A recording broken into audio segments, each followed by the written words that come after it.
इंदसदवंदियाणं तिहुवणहिद मधुरविसदवकाणम् अन्तातीदगुणाणं नमो जिनाणं जिदभवाणं। कुंदकुंदाचार्य भगवान की जय। नाही असेल 2 टीका आहेत का बघावं लागेल त्यात. हे असे पुस्तक आहेत ना भरपूर आपल्याकडे. इंग्लिश येतं त्यांना इंग्लिश, ते इंग्लिशचे मॅडम होते.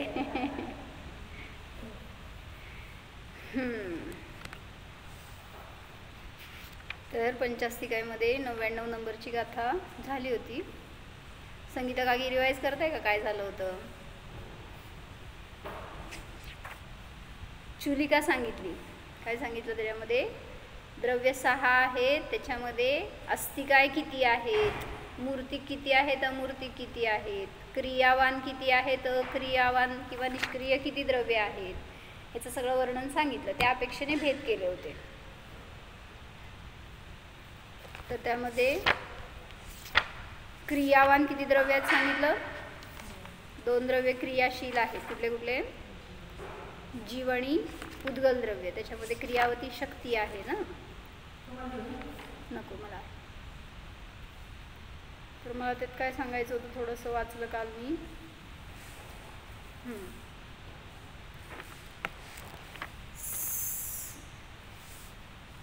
क्रियावती शक्तीचं कार्य क्रिया म्हणजे आता हलनचलन रूप क्रिया म्हणा किंवा परिस्पंद रूप क्रिया असं त्यांनी टीकेमध्ये घेतलं होतं.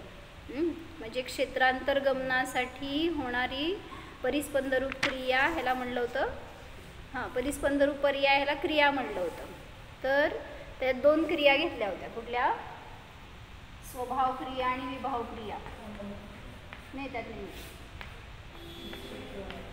नाही म्हणजे मी मागचं सांगते थोडंसं त्याच्यासाठी. त्यात नाही स्वभाव क्रिया आणि विभाव क्रिया. तर क्रिया 2 द्रव्यांमध्ये आहे. कुठल्या? जीव आणि पुद्गल. तर त्या दोघांमध्ये स्वभाव क्रिया आणि विभाव क्रिया लावल्या. स्वभाव क्रिया कुठं असते आणि विभाव क्रिया कुठं असते? कोणाची असते?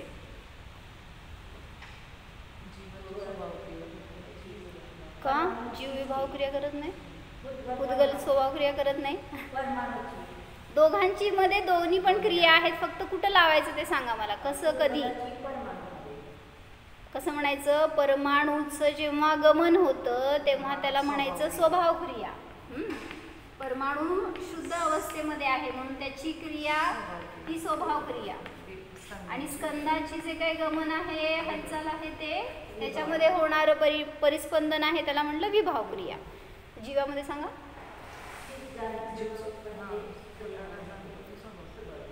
नाही जाणतो वगैरे हे क्रियावती शक्तीचं कार्य नाही आहे. जाणणे ज्ञानाचं कार्य आहे. कसं म्हटलं आपण लावलं होतं की जेव्हा सिद्ध अवस्थेमध्ये त्या क्रियावती शक्तीचं, दीपाली भाभी, क्रियावती शक्तीचं जे परिणमन आहे ते स्वभावरूप क्रिया आहे असं आपण तिथे लावलं होतं ना. तर मला काल नियमसारमध्ये थोडं असं मिळालं की जे इथं सिद्ध झाले किंवा सिद्ध गमन करत असताना जी काही परिणमन झालं ना त्यांचं, इथून तिथं क्रिया झाली ना, ती त्यांची स्वभाव क्रिया आहे. तिथं तर आहे की स्थिर रूपाने स्वभाव क्रिया. पण जेव्हा 8 कर्मांनी मुक्त झाला हा जीव, 14 गुणसनाचा शेवटचा समय, तिथून जेव्हा मुक्त होऊन सिद्धशिलेवर गेला, तो एक समयाचा जो गमनाचा काम आहे ना, क्रिया आहे ना, त्याला म्हणलं स्वभाव गमन. म्हणजे गमन रूप सिद्ध पण त्यांच्या ठिकाणी पण गमन आहे, फक्त या एका समयासाठी. म्हणून त्यांनी काय घेतलंय? जीवाची स्वभाव क्रिया म्हणजे सिद्धी गमन. आणि विभाव क्रिया सांगा आता. 4 गतीमध्ये गमन. जेव्हा आपण म्हणजे विग्रह गतीमध्ये असतो ना, एक गती सोडल्यावर दुसऱ्या गतीमध्ये जात असताना जे काय त्यावेळीच गमन होणार ना, त्याला म्हणायचं विभाव गमन. तर त्यांनी सांगितलं विग्रह गमन. लिहा त्याच्यात, लिहा असतं त्याच्यात. वही आणत नाही म्हटल्यावर. काय कळलं? सिद्धिगमन आहे ती स्वभाव क्रिया जीवाची, आणि विग्रहगमन आहे ती म्हणजे एक शरीर सोडून दुसऱ्या शरीरात जात असताना जे काय गमन करतो ते सगळं भलेही रुजुगती असे ना, भलेही सरळ जाईना, कुठं एका समयात जाईना, तरी सुद्धा ते विभावगमन आहे, कारण ती विभाव पर्याय आहे. मग इथं स्कंद म्हणत असताना द्वेणूपासून सगळे घ्या, द्वेणूक आदी सर्व स्कंदांचं जे काय गमन आहे ते विभावगमन आहे, असं एक आलं होतं. आणि ह्यालाच नाव काय दिलं? असंच आता हे स्वाभाविक गमन आणि वैभाविक गमन, विभाव क्रिया म्हणता ना ज्याला तुम्ही वैभाविक शक्ती म्हणता, तर विभाव रूपाने परिणमन पण आणि विभाव रूपाने गमन पण येणार. मग असे शब्द पण आले त्याच्यामध्ये की परमाणूचं आणि सिद्धांचं जे काय गमन आहे, जे काय क्रिया आहे ते स्वाभाविक गमन आहे, आणि स्कंदाचं आणि संसारी जीवांचं जे काय गमन आहे ते वैभाविक गमन किंवा वैभाविक क्रिया आहे.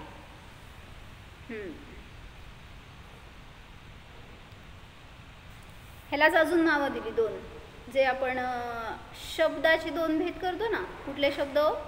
दोन प्रकारचे नाही, दोन प्रकारचे शब्द कुठले? संगीता काकी घेतले आपण जेव्हा स्कंदांचे भेद घेतले होते त्यावेळी 6 भेद घेत असताना. दोन प्रकारचे शब्द कुठले? उदाहरण देऊ? वीज चमकली, किंवा आपण ढोलचं वगैरे आवाज केला म्हणलो. हां बरोबर, प्रायोगिक आणि वैश्रसिक. उदाहरण सांगितल्यावर सांगता प्रायोगिक. तर तसंच त्यांनी क्रियेचे पण दोन भेद घेऊन सांगितलेत की प्रायोगिक क्रिया आणि वैश्रसिक क्रिया. कसं असणार सांगा? प्रायोगिक क्रिया म्हणजे नेलं कोणाला तरी, दुसऱ्याकडून गमन करवलं गेलं तर ती प्रायोगिक प्रयोगपूर्वक क्रिया झाली. जसं जीवाला गाडीने आणलं तुम्हाला इकडं, किंवा आता तुम्ही दुसऱ्यांना हलवलं, उचलून ठेवलं, हे गमन त्याचं प्रायोगिक म्हणजे प्रयोगपूर्वक केलं. उद्गलाचंच की, उद्गलाला उचलून इकडून तिकडं ठेवलं ही त्याची क्रियावती शक्ती, तुम्ही त्याला प्रयोगपूर्वक केलं. आणि जीवाला तेच की, मी जीव माझं शरीर हलनचलन केलं तर त्याच्याबरोबर जीवसुद्धा गेला ना, मग त्याच्याबरोबर असणारे अनेक जीव आहेत, त्यांचंसुद्धा गमन झालं. म्हणजे लावायचं आपण आता. प्रायोगिक म्हणजे प्रयोगपूर्वक जे करणार ते प्रायोगिक, आणि वैश्रसिकमध्ये काय घ्यायचं?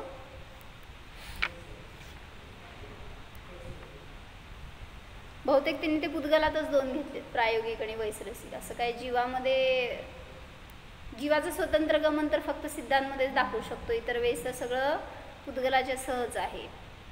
मग प्रायोगिक क्रियामध्ये गाडी आदीचं गमन, आणि वैश्रसिकमध्ये म्हणजे प्रायोगिकमध्ये आता गाडी चालली, गाडीने तुम्हाला चालवलं का तुम्ही गाडीला चालवलं?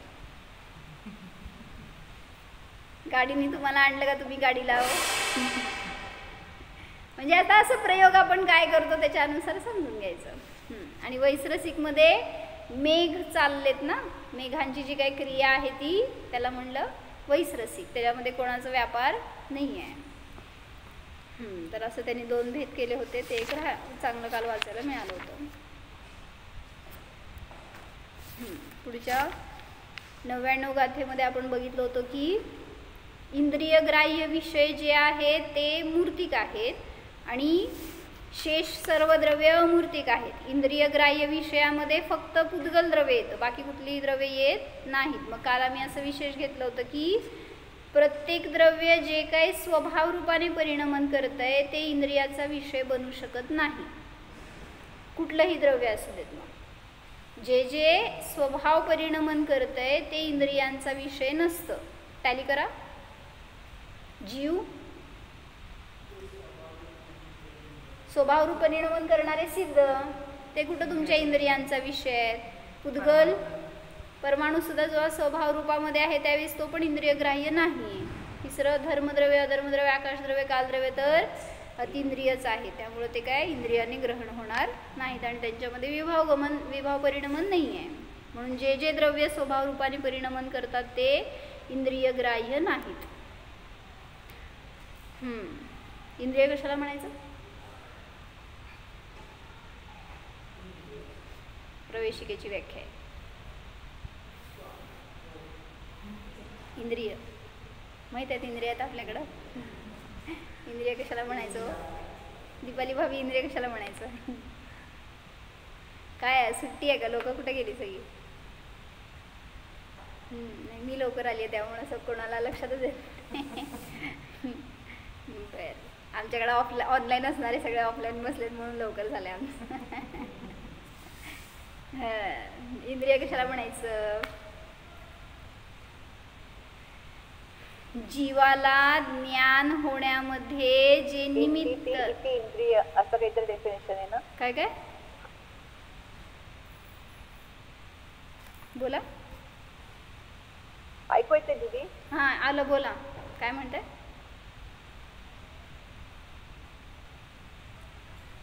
दीदी ऐकू येते? हा येतंय, बोला की. माझा आवाज येईना का तुम्हाला? जीवाला ज्ञान होण्यास जे निमित्त असतं त्याला इंद्रिय म्हणतात. हा, इति इंद्रिय असं काहीतरी आहे ना? येतोय. ते इंद्रचं व्याख्या झाली हो. इंदनात इंद्र असं कारणभूत. तुम्ही म्हणताय ते मला माहित नाही आहे कशात आहे. म्हणजे ही प्रवेशिकेची व्याख्या आहे. आवाज खूप कट होतो तुमचा.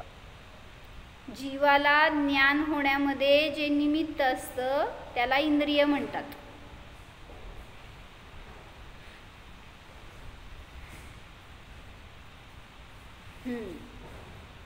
तर इंद्रियांनी जे काही जाणलं जातं ते इंद्रिय ज्ञान आहे, पण ते इंद्रिय ज्ञान नसून अज्ञान आहे असं प्रवचनसारची भाषा आहे. प्रवचनसारमध्ये त्यांनी काय घेतलं?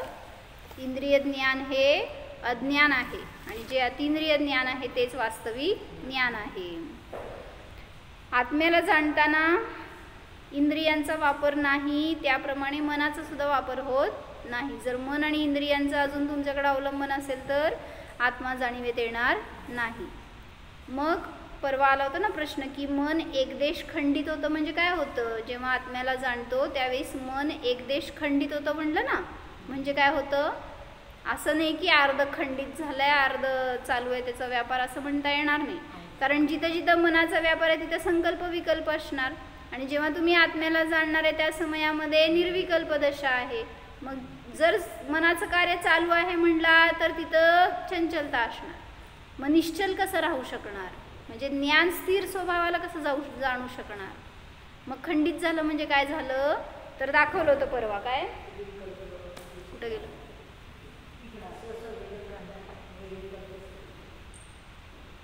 म्हणजे आपण बघितलं होतं ना करण लब्धीपर्यंत हा जीव मनाच्या अवलंबनामध्ये असतो आणि ह्याच्यानंतर जेव्हा अंतरायामध्ये प्रवेश करतो, अंतरायामामध्ये सम्यक्त्वाच्या काळामध्ये, तिथं मनाचं अवलंबन नाही. मग म्हणून सांगितलं जोपर्यंत करण लब्धीमध्ये आहे तोपर्यंत मन आहे. ह्याच्यानंतर किती का समयाचं ते असे ना अंतर्मुहूर्त काळ किंवा काय समय असतील तरी सुद्धा तिथं मन नाही. मग पुन्हा मनाचं अवलंबन सुरू होणार. मग म्हणून सांगितलं की जेव्हा अनुभूती घेतो त्या समयाला मनाचा व्यापार थांबला, पण इथंपर्यंत आहे म्हणून चालू आहे, ह्याच्या पुढं नाही आहे म्हणून एकदेश खंडित झाला असं म्हटलं गेलं. म्हणजे मी माताजींना विचारलं की एकदेश खंडित म्हणजे असं लावायचं का की बुद्धिपूर्वक आहे आणि बुद्धिपूर्वक नाही आणि अबुद्धिपूर्वक मनाचं कार्य आहे असं लावायचं का? तर म्हणले असं नाही, असं लावायचं. करण लब्धीपर्यंत मनानेच चिंतन करतोय. अबुद्धिपूर्वक चालू आहे कार्य, त्याच्यामध्ये आपला काय म्हणायचं आपला उपयोग चालत नाही, काय आपला पुरुषार्थ चालत नाही, ते तर चालू आहेत. पण ते विचार ते कर्मांचं येणं ते आपण थांबवू शकत नाही, त्याला आपण जाणू सुद्धा शकत नाही. तो तर केवली गम्य विषय आहे. तर इथं असं लावायचं असं माताजींनी सांगितलं की जोपर्यंत करण लब्धी आहे तोपर्यंत मनाचा व्यापार चालू आहे, त्यानंतर नाही आहे म्हणून खंडित झाला असं म्हणायचं. आंशिक व्यापार थांबला आणि पुन्हा तिथं व्यापार आहेच. तिर्यंच्या कसं होतं? तिर्यंच्यांना जे समय दर्शन होतं काय बात आहे, आपल्यासारखंच संज्ञी पंचेंद्रिय जीव आहेत, मन आहे.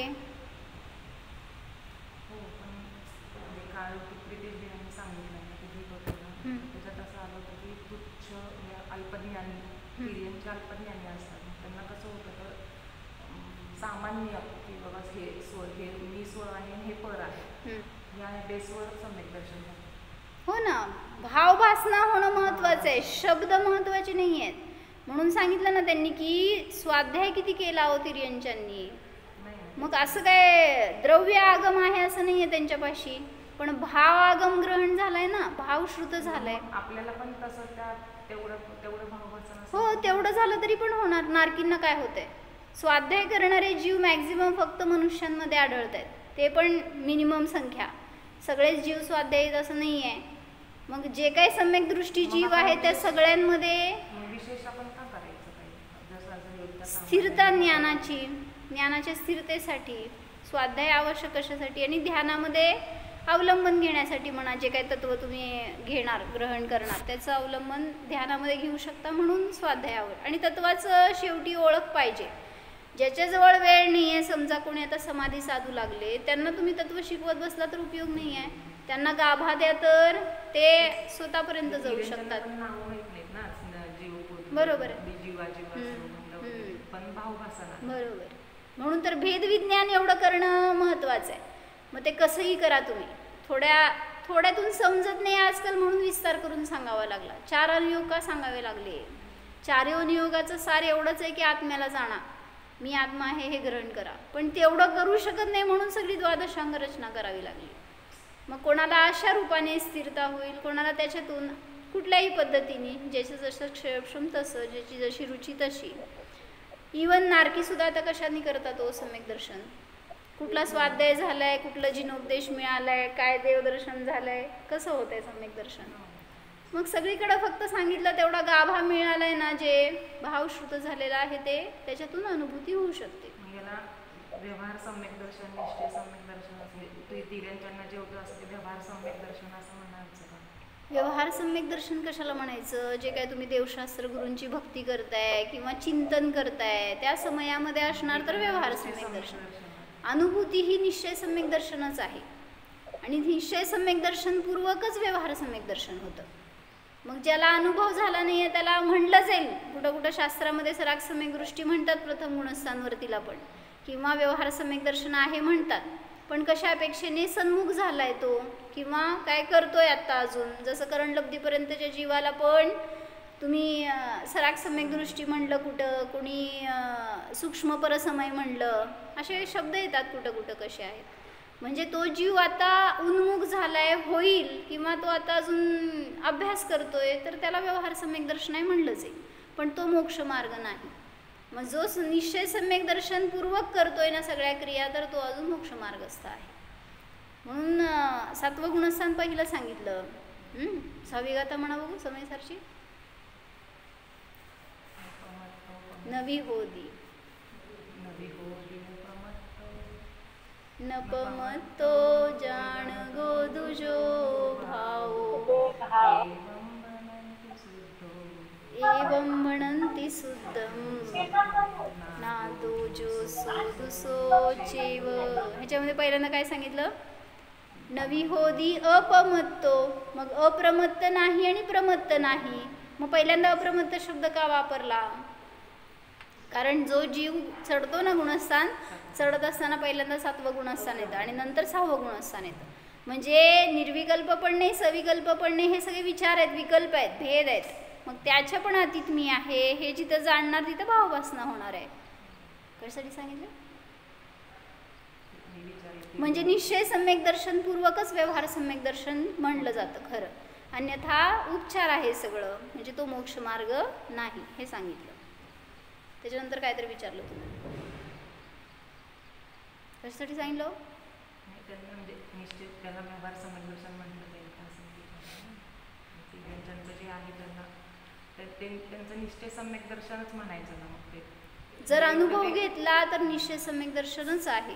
म्हणून तर मग किती पुराणातली उदाहरणं येतात ना. आता सिंहाच्या जीवाला सम्यक दर्शनाची प्राप्ती झाली, तर परवा आम्ही घेतलं होतं त्या दिवशी, ऐकलं का तुम्ही, ते एक भजन घेतलं होतं, मैंने मुनिराज देखे जंगल में आज रे, असं एवढं सुंदर वाटलं ना. तो सिंह म्हणतोय बरं का, असं असं म्हणजे त्याला सम्यक दर्शनाची प्राप्ती झाली त्यांच्या निमित्तात, तर त्याला किती आनंद झालाय. असं आम्ही संध्याकाळी विषय जरा असं रंगवला होता त्याच्यामध्ये, की जर तो नाचू शकत असला तर नाचला असता, जर तिऱ्यांच्या गतीत मोक्ष झाला असता तर त्याला आज मोक्ष झाला असता, इतकी विशुद्धी वाढली होती त्याची. आणि मग म्हणजे काय म्हणायचं आहे, निश्चय सम्यक दर्शनाची प्राप्ती झाली तर त्या जीवाला खरा आनंद प्रगट होतोय हो.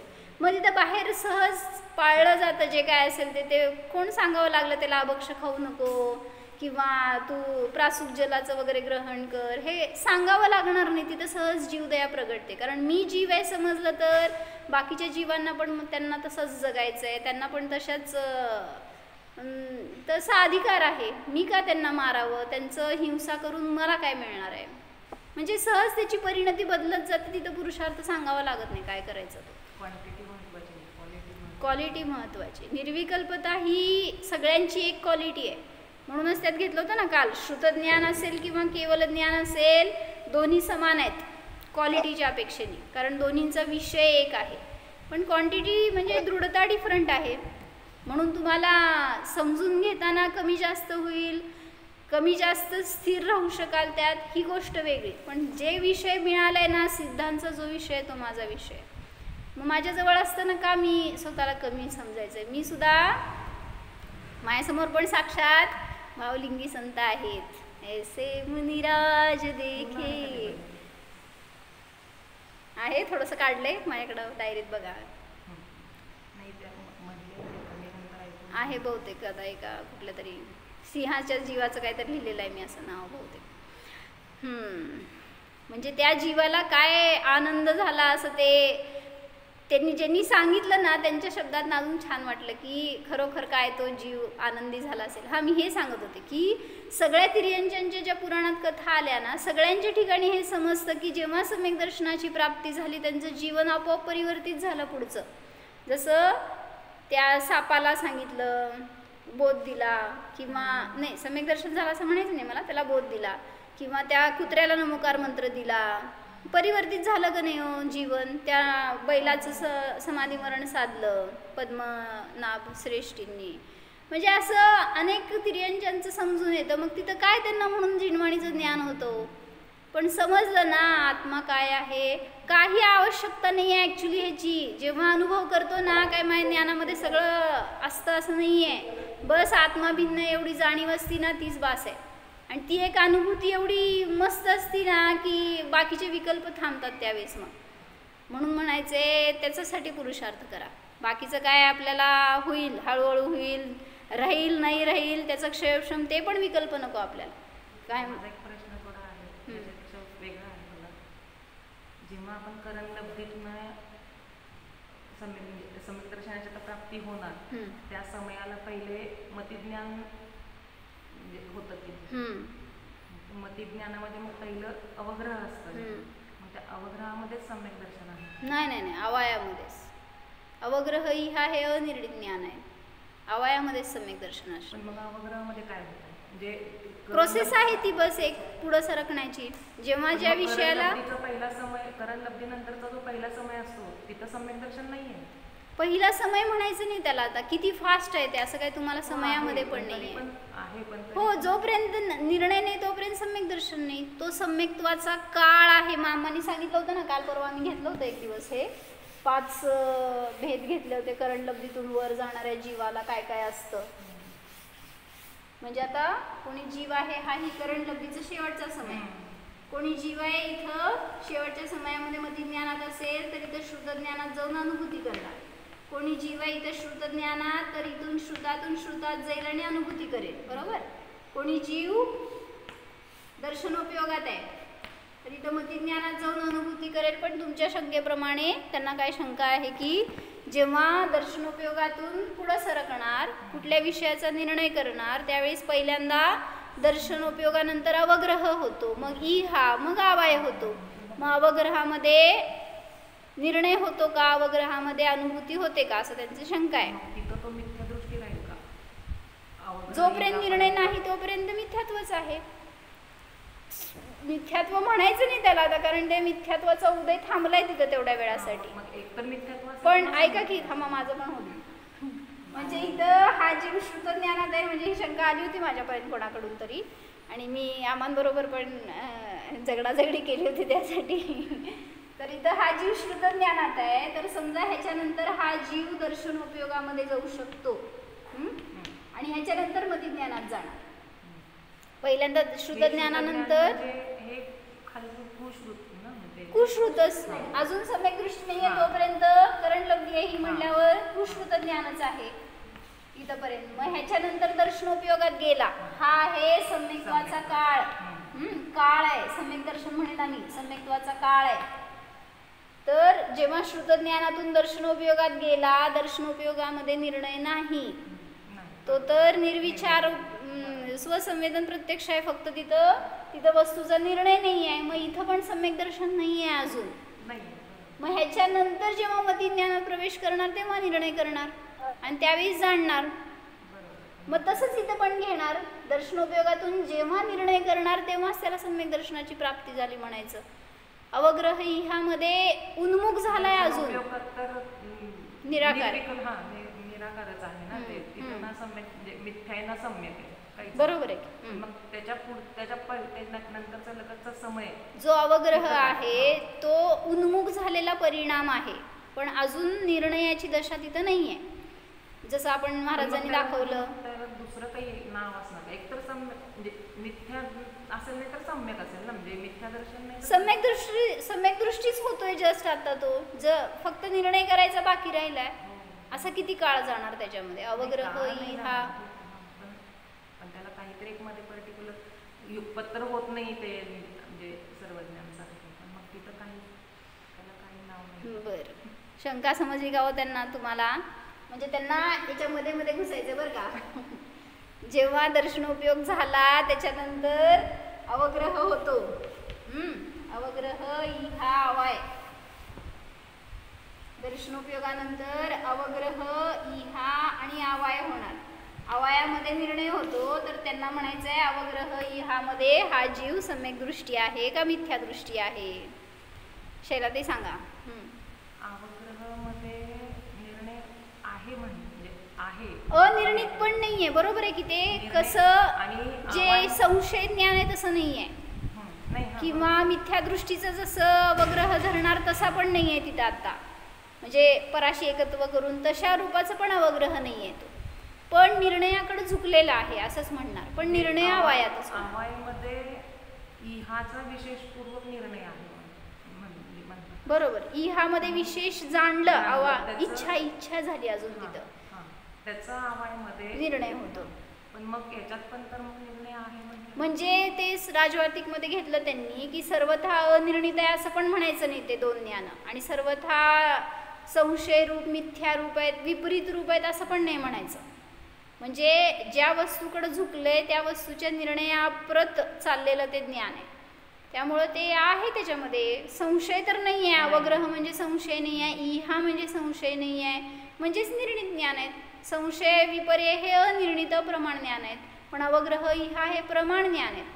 त्यामुळं ते अर्धवट आहेत असं नाही आहे झुकलेलं ते. पुढं जे काही विषयाचा निर्णय होणार आहे त्याच्याप्रतीच सरकलेलं ते ज्ञान आहे. त्यामुळे त्याला पण म्हटलं जाईल एका अपेक्षेने निर्णित आहे म्हणून, पण होतो निर्णय अवायामध्ये. अजून आनंद आहे असा आपल्याला. काय आता एकाच विषयात पडल्यावर पोहून बाहेर काढायचं, सुटायचं नाही. बरोबर, अवाय झाल्यावरच धारणा होणार, त्याशिवाय धारणा होणार नाही. म्हणजे विषय चांगला ठेवा म्हणून तर सांगितलं जातं. आपण धारणा करतो सगळ्या चुकीच्या विषयांची, चुकीच्या संस्कारांची, पण मग म्हणून तर हे धारणा करण्यासाठी स्वाध्याय सांगितला. म्हणजे तुम्ही शेवटी तर ज्ञानामध्ये काहीतरी ठेवावं लागणार आहे तुम्हाला. अन्य गोष्टींचा कचरा भरला तर शेवटी समाधी कशी साधणार? म्हणून सांगतायत की हे सगळं असं भरा ना, बाकीचे विषयच यायला नको. म्हणून काल परवा मी एक कॅसेट लोड केले, हे एक शॉर्ट्स लोड केले, बघितलं का? म्हणजे जयश्रीमानचं सांगितलं त्यांनी प्रवचनामध्ये. ते म्हणले ते कोणाशी जरी फोनवर बोलले तरी मला वाचून दाखवा सांगतात. मग ते काय पण वाचून दाखवा. एक जण प्रवचनसार वाचून दाखवते म्हणे, एक जण शुद्धोम डायरी, एक जण ते समेत्वाची विधी, एक जण कुठले असे माताजींची पुस्तकं, काय असेल ते वाचून दाखवतात. पण त्यांचं हे स्टाईल आहे की ते कोणालाही बोलणार तर मला वाचून दाखवा. म्हटलं तुम्ही काय करता हो फोनवर बोलताना? फोनवर बोलता ठीक आहे, जाऊ देत, 5-10 मिनिटाची गोष्ट वेगळी, पण खूप वेळ बोलताय तर हे का नाही बोलू शकत मग? म्हणजे मग बघा की धारणा कशाची राहणार आपल्याला. एक तर मी विकथा करणार, नाही तर तुमची ऐकणार, हे संस्कार करून घ्यायचे आहेत का आपल्याला? त्यामुळे त्यांची धारा सतत अशी असते ज्ञानामध्ये.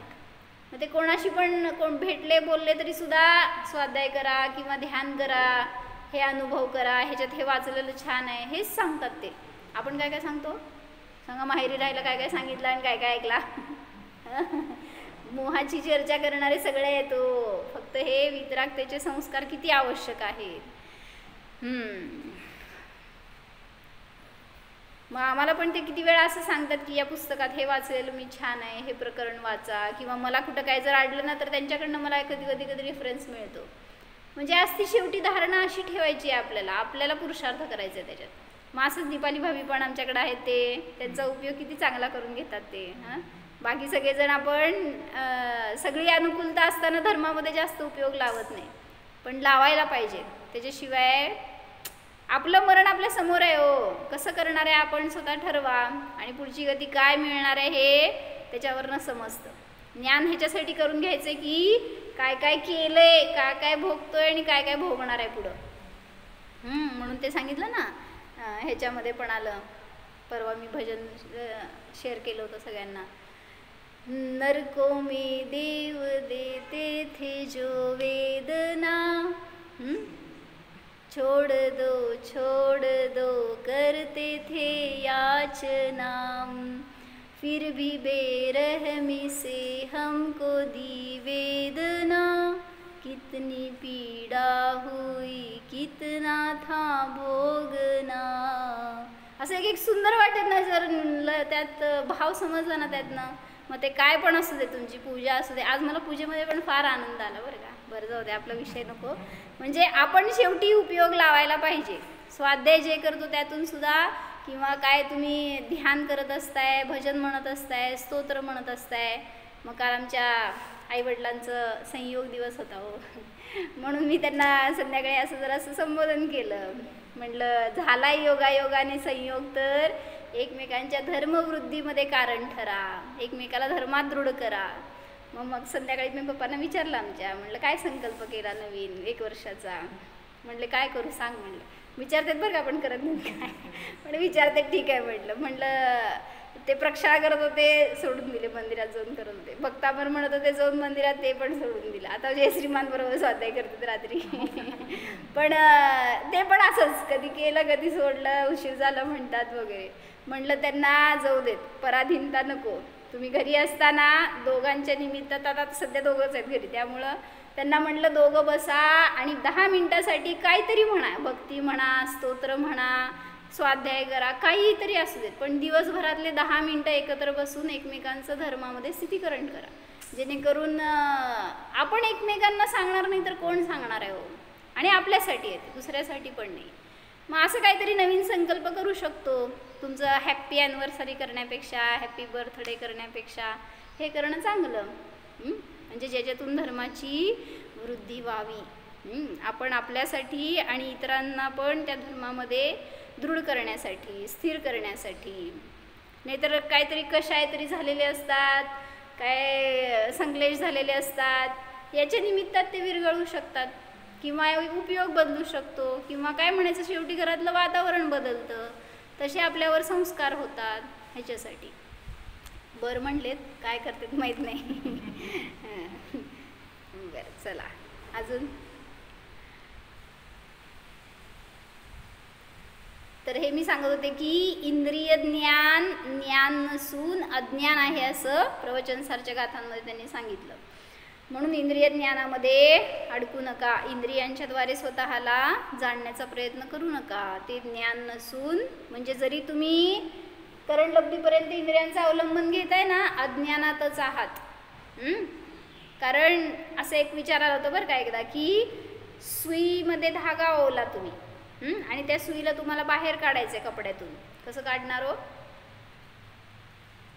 जिथं पण घालणार ना ती अडकणारच आहे.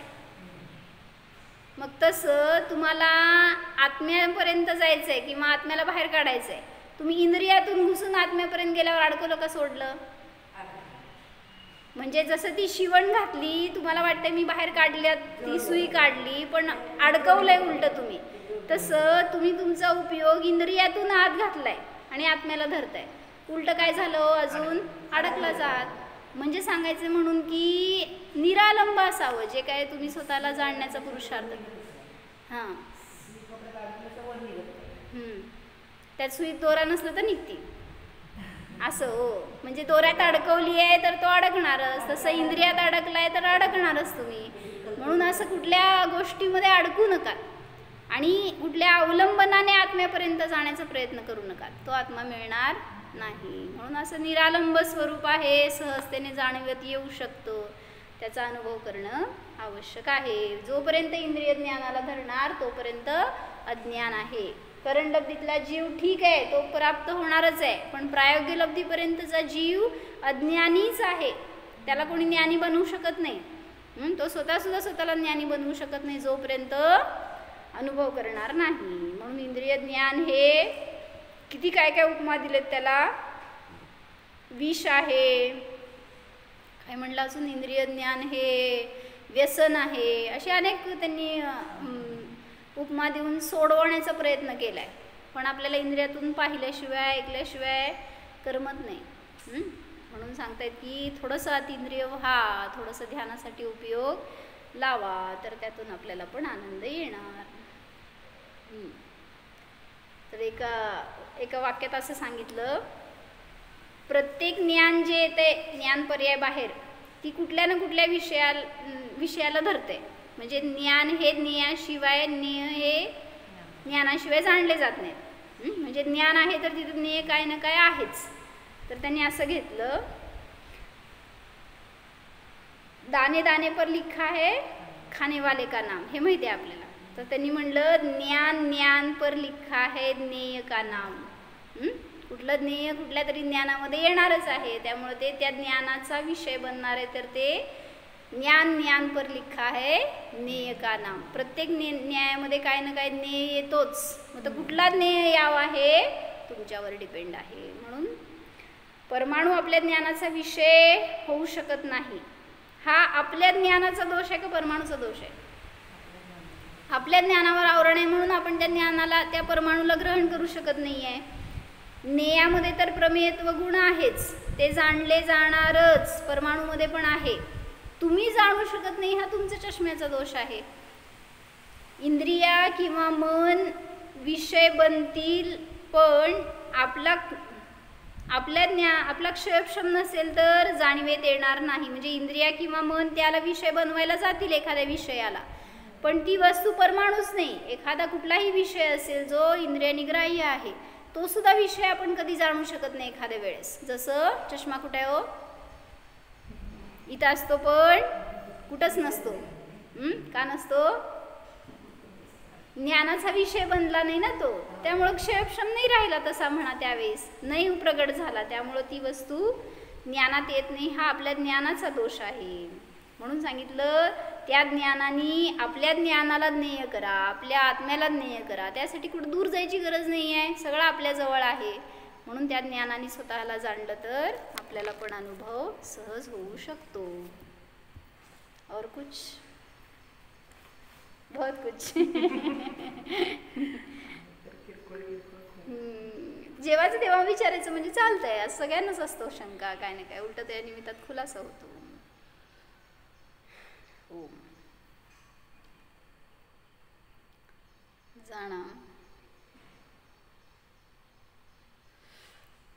हा मी आत्मा प्रमेयत्व गुणसंपन्न आहे, ज्ञानाने गम्य आहे.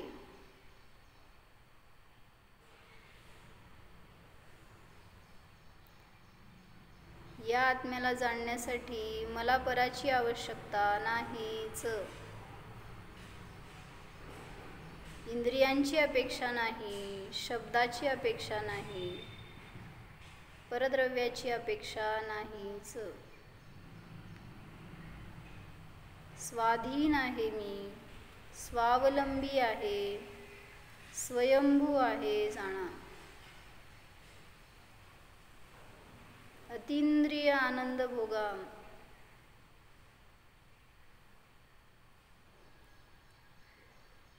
मी जीवच आहे.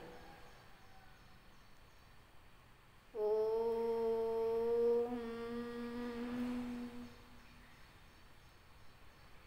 विसर्ज. नमो अरिहंताण.